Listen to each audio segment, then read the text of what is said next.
Ladies and gentlemen, we're going to talk Wonder Woman. I got so much to say. I don't know how I'm going to condense it into such a short video, but we're going to try. Psalms 48. Great is the Lord, and greatly to be praised in the city of our God, in the mountain of his holiness. Beautiful for situation. The joy of the whole earth is Mount Zion, on the sides of the north, the city of the great King. According to your name, O God, so is your praise unto the ends of the earth. Your right hand is full of righteousness. Let Mount Zion rejoice. Let the daughters of Judah be glad because of your judgments. Walk about Zion. Go round about her. Tell the towers thereof. Mark ye well her defenses. Consider her palaces, that you may tell it to the generation following.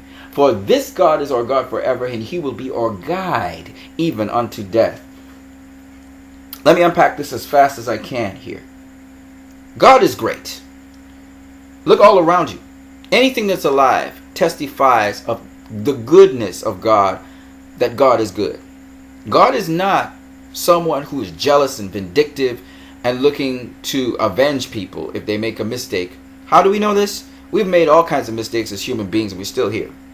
So if he was really truly vindictive and hateful and so on, we wouldn't be here. Everything would be destroyed. He would scrap it and he would just start all over. Okay? The other thing is, why do we know God is great? Well, goodness is great. Goodness spreads over everything. Anything that's alive, that's a good thing, isn't it? To be alive is a good thing. So, there you go. That tells you that goodness is great, because everything that's alive, which is trillions and trillions of stuff, and don't talk about the things that exist, show that goodness is great. And God is goodness. And God is life. So, it's really simple. But I really wanted to talk about this. I want to talk about Zion for a minute, because Zion actually applies to Wonder Woman. Okay? Now, a number of movies, for instance, you have The Matrix, Reloaded, and I think Revolutions speak of Zion. Zion is a place of refuge. Zion is a place of safety. We can see here, though, that Zion, which was underground in The Matrix, is actually on a mountain in this illustration. Now, mountain doesn't necessarily mean a literal mountain. For me, Zion is a state of mind. It's a state of mind. Okay? It's not a physical thing. And so when you are in cloud 9, you usually are very high. Isn't that right? You're happy. You're euphoric. So to me, Zion is a state of mind. But it's not just a state of mind where you're up high and then you fall down low. No. Zion is a mountain. That means it's a solid state of mind. And when we look at Zion, it says beautiful for every situation is Mount Zion. And that's a powerful thing. So it's a state of mind that it's not dependent on what situation you're in. You could be in a horrible situation, but your state of mind is still lofty, high, and solid. It doesn't fall because of your situation. Isn't that something you would like to have? If that's something you'd like to have today, then simply ask God for it. It's that simple. God's not a man, he's not a woman, he's not he, he's not a she. I say he, but that's just because I need to use something to describe him. But at the end of the day, I want to tell you guys this.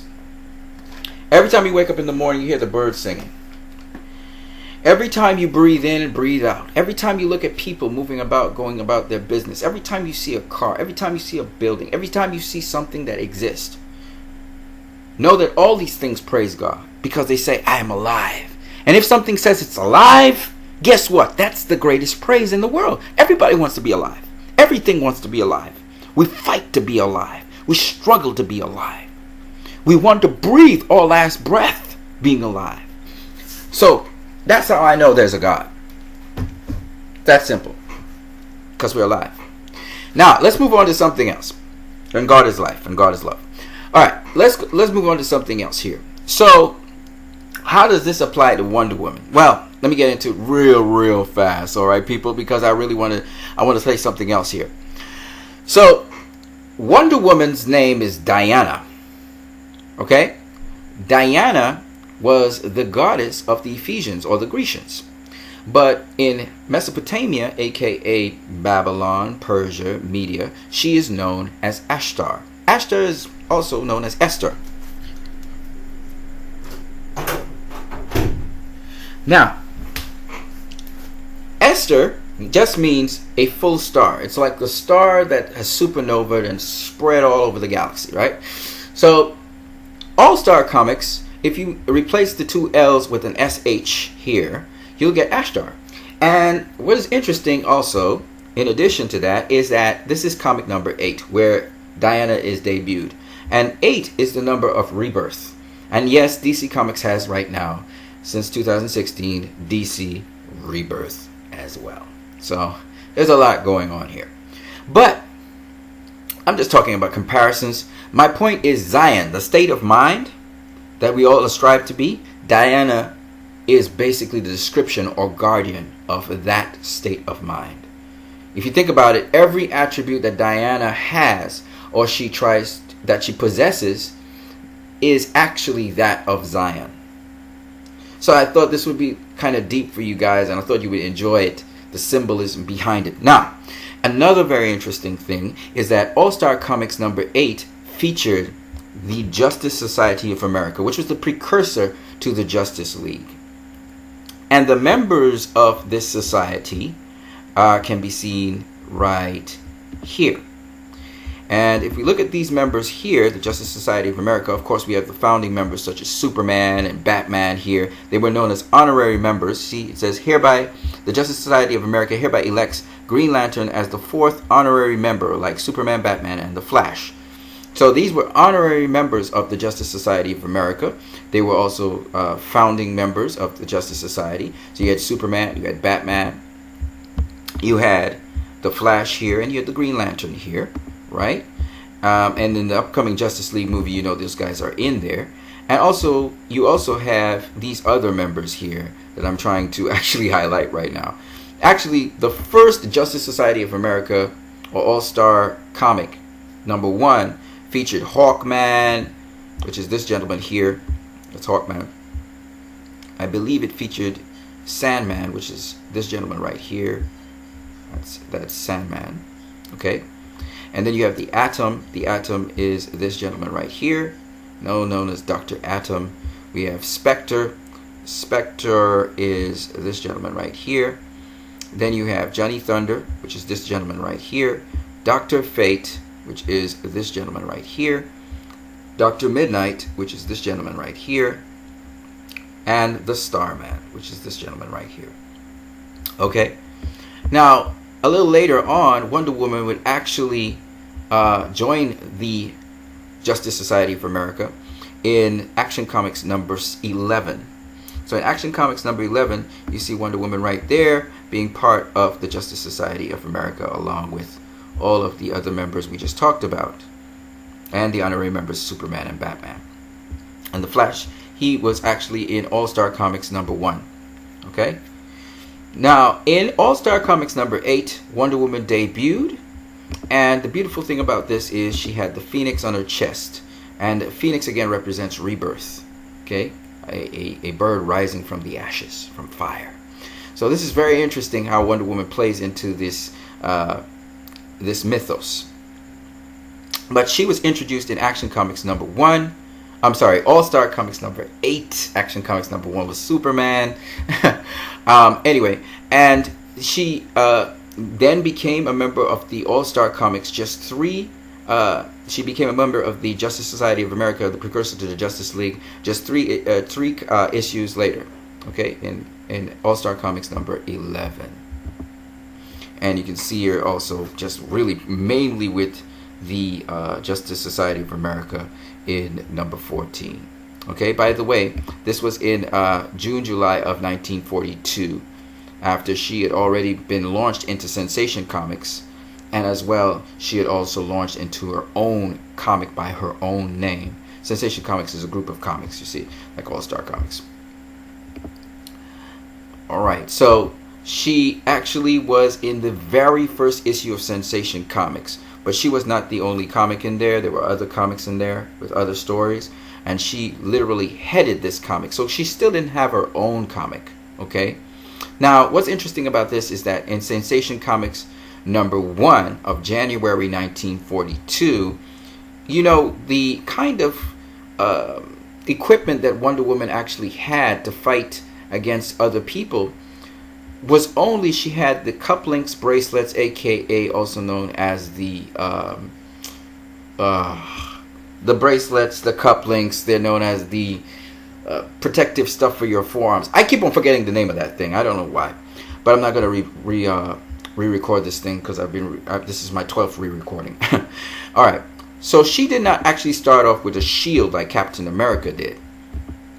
And this is very important to understand. A lot of people were saying, she's like she's following in the steps of Captain America. He had a shield, and Wonder Woman has a shield. Okay, and truth be told, that if you said that, you would be absolutely right. In the comics, Wonder Woman didn't begin with a shield. She didn't even begin with a sword. She didn't even begin with a lasso, the lasso of truth.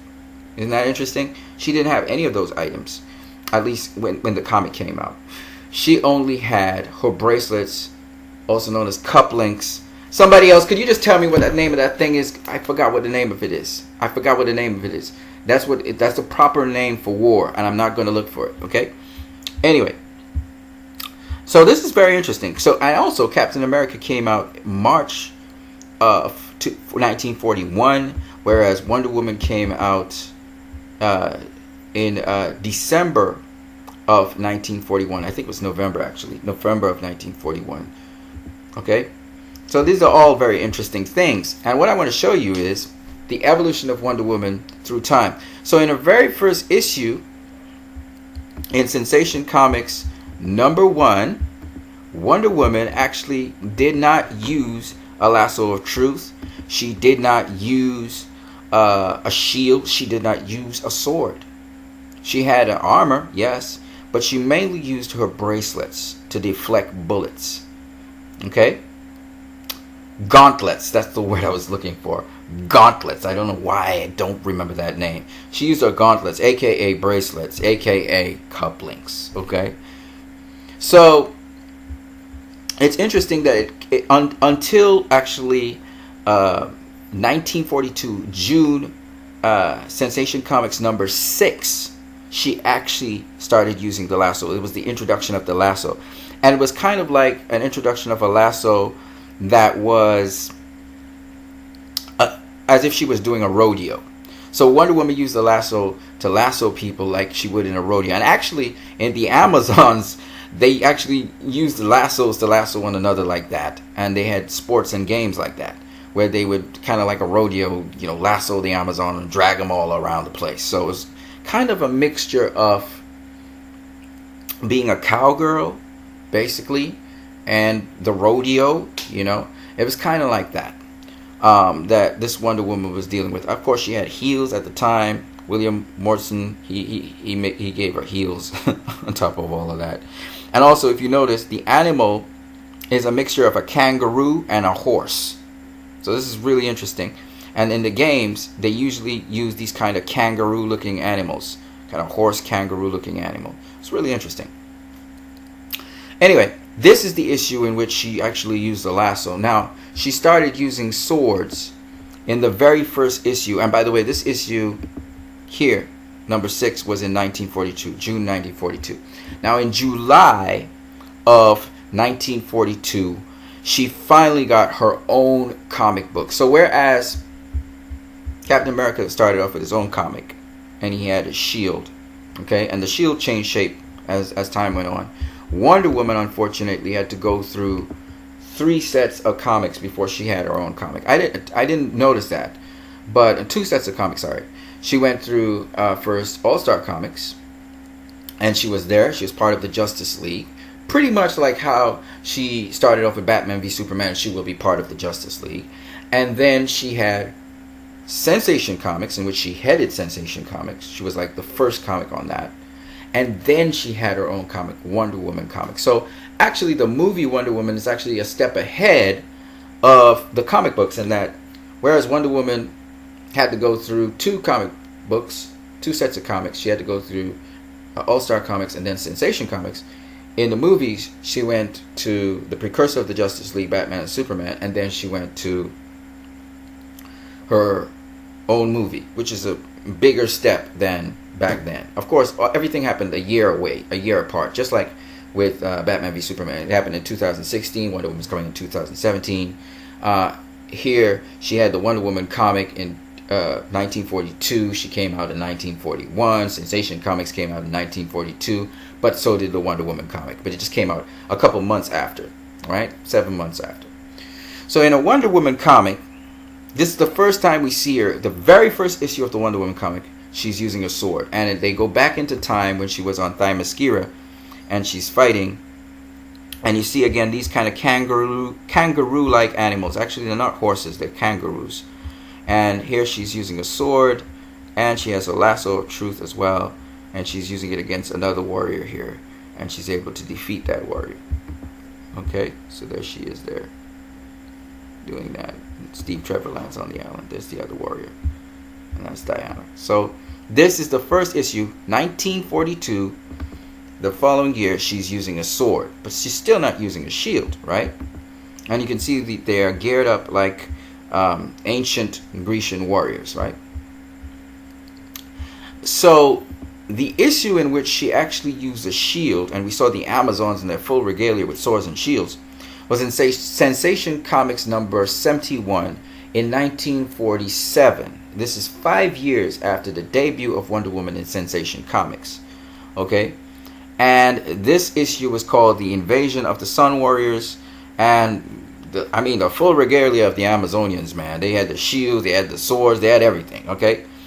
And Wonder Woman, she had the shield, she had the sword. So in November of 1947, issue number 71 of Sensation Comics, we finally see Wonder Woman actually using a shield with a sword. So the current iteration of Wonder Woman that uses a shield, a sword, and she uses the lasso of truth, that iteration of Wonder Woman, and of course the gauntlets, that iteration of Wonder Woman actually didn't initially start off. Wonder Woman only had her gauntlets in the beginning, and then she moved from the gauntlets, and she then had the sword. That was within less than a year this happened, right? She had the gauntlets, then she had the lasso, and then she had the swords. This took less than a year. This is like between 7 and 8 months. She had all of these things, and then later, much later, 5 years later, they introduced the shield. And so there is a measure of truth between Captain America, who had always began with a shield, he always had a shield, and Wonder Woman acquiring the shield 5 years later. Okay? Now, in terms of her current iteration, the thing that was kind of consistent throughout almost all Wonder Woman comics was that she had the gauntlets, the tiara, the girdle. She always had the girdle. She always had the breastplate. Okay, these are things that were standard stuff for Wonder Woman. Okay, she always had the boots, the reinforced boots, and the trousers. Okay, but she got the lasso of truth a couple months later, and she carried a sword a couple months later. Okay, she didn't initially begin with the sword or the lasso. Okay, even though in the very first issue of Wonder Woman in All-Star Comics number 8, her mother Hippolyta had a sword, her mother Hippolyta had the girdle, her mother Hippolyta had the lasso of truth, her mother Hippolyta had the gauntlets, the tiara, and shields. Okay, so in the very first issue of Wonder Woman, we see she comes from an environment that had these things, but it was later on that she herself in an issue actually carried those things. So there was background for her carrying the stuff, but it's not that. And of course this would be thousands of years before even mankind is even any civilization. So if you want to talk about anyone who had a background in that, and by the way, she also carried a bow and arrow. Okay, if you want to talk about the background of Wonder Woman and in terms of time, of course, Wonder Woman carried a sword, a shield, a lasso, a bow, an arrow, the tiara that she can take and fling and cut off your ear with and stuff. She had all of that stuff.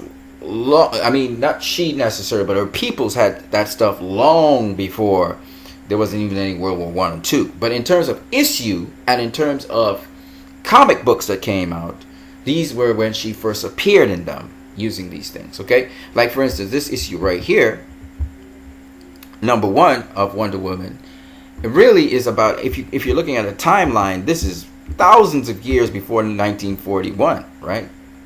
This is in a totally different era, right? Because remember, Wonder Woman is like 5,000 years old. I mean, it's ridiculous, okay?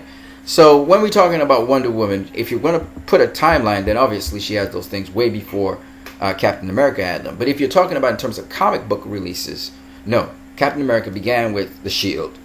Wonder Woman got the shield basically 6 years after Captain America had appeared with his shield.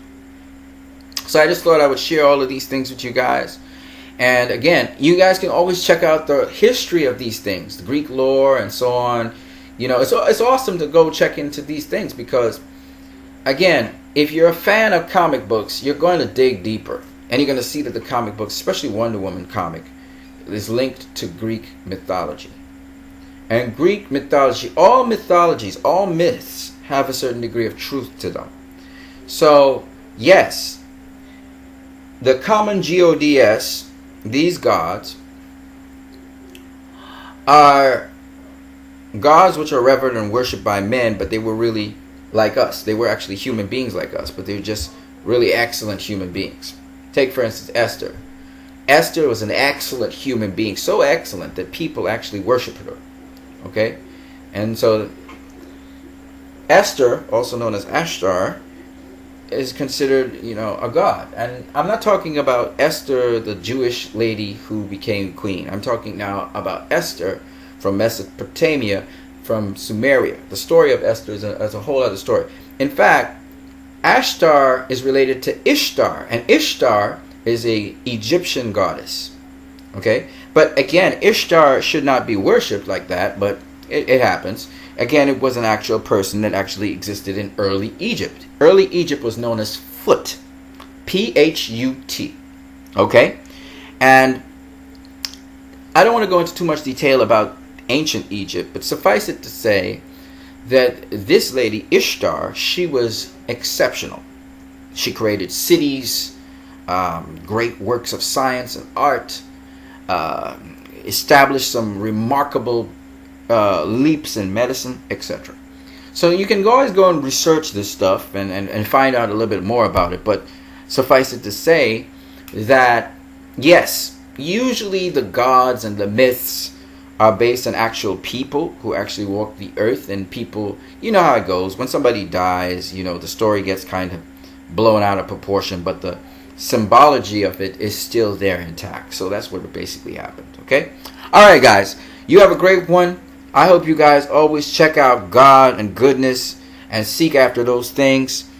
To be honest with you, there's so much I would love to tell you guys, but I can't because time constraints, and it would just be a ridiculously long video that would go for 24 hours. That would make no sense. So I hope you guys enjoy Wonder Woman. I'm looking forward to seeing that movie. If you're excited about seeing Wonder Woman, please leave some comments in the comment section below. By the way, 7 movie clips are out there on Wonder Woman now, so you can get your Wonder Woman fill until the movie comes out. I really enjoyed spending time with you guys.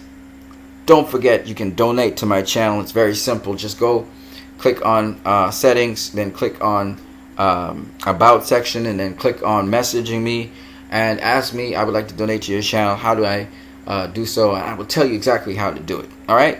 I can't collect online. That's the downside to it because I don't have a credit card, and the part in the world that I'm in, I can't use the usual methods of payment to get money. So just contact me. I'll show you. It's very simple. It's really easy to do that, and I'll thank you very much if you do so.